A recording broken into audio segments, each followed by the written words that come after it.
6 Keys to Be Happy according to Harvard University. There is a subject about happiness in the prestigious educational center. Joy is also learned, like golf or skiing. It seems increasingly clear that the new gold rush has nothing to do with becoming a millionaire or finding the source of eternal youth.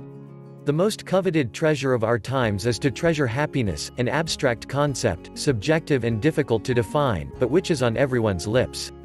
It is even a subject of study at the prestigious Harvard University. For several years, some of the students of psychology of this American university have been a little happier, not only for studying in one of the best faculties in the world but because, in fact, they have learned it through a subject. Its professor, the Israeli Dr. Tal Ben-Shahar, is an expert in positive psychology, one of the most widespread and accepted currents in the world and which he himself defines as the science of happiness. In fact, he argues that joy can be learned, in the same way that one is instructed to ski or play golf, with technique and practice. The principles drawn from Tal Ben-Shahar's studios have gone around the world under the motto of, "You do not have to be perfect to lead a richer and happier life." The secret seems to be to accept life as it is, which, according to his words, will free you from the fear of failure and of perfectionist expectations. Although more than 1,400 students have passed through his Psychology on Leadership class, the following question might still be asked: do you ever have enough happiness? Quote, "It is precisely the expectation of being perfectly happy that makes us be less happy," he explains. These are his 6 main tips for feeling lucky and happy. 1. Forgive your failures.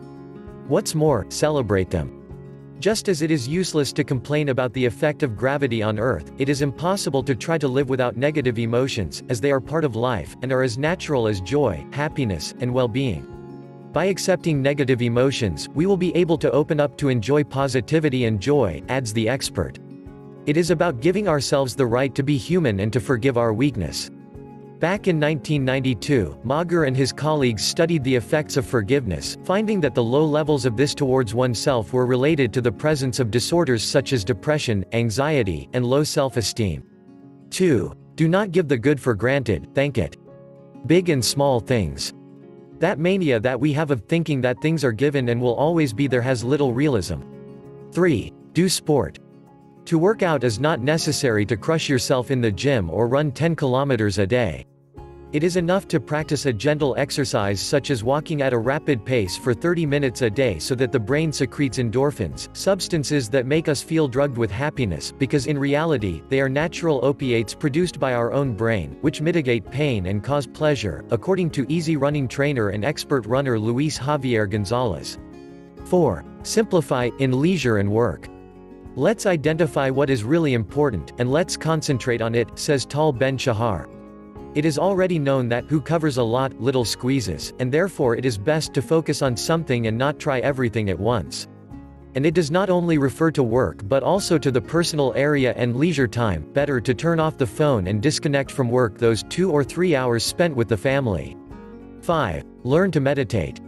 This simple habit combats stress.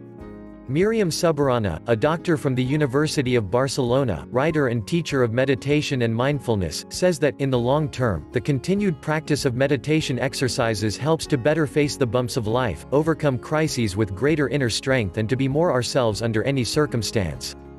Quote, the Harvard professor adds that it is also an ideal time to handle our thoughts on the positive side. Although there is no consensus that optimism will guarantee success, it will provide a pleasant moment of peace. 6. Practice a new skill, resilience. Happiness depends on our mental state, not on the checking account.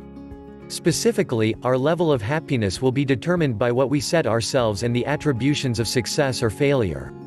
This is known as locus of control or place in which we place responsibility for the deeds, a term discovered and defined by the psychologist Julian Rotter in the mid-20th century and highly researched around the character of people. Depressive patients attribute failures to themselves, and success, to situations external to their person, while positive people tend to hang their medals, and problems, almost to better have them someone else.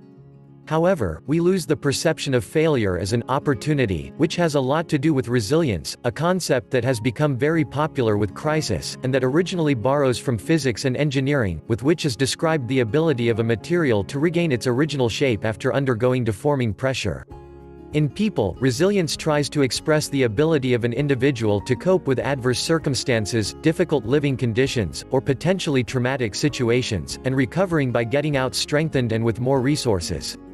Says psychiatrist Roberto Pereira, director of the Basque Navarra School of Family Therapy. To learn more about 6 keys to be happy according to Harvard University, share this video with others and download the book free by clicking the description below, and please let us know your opinions in the comments section below.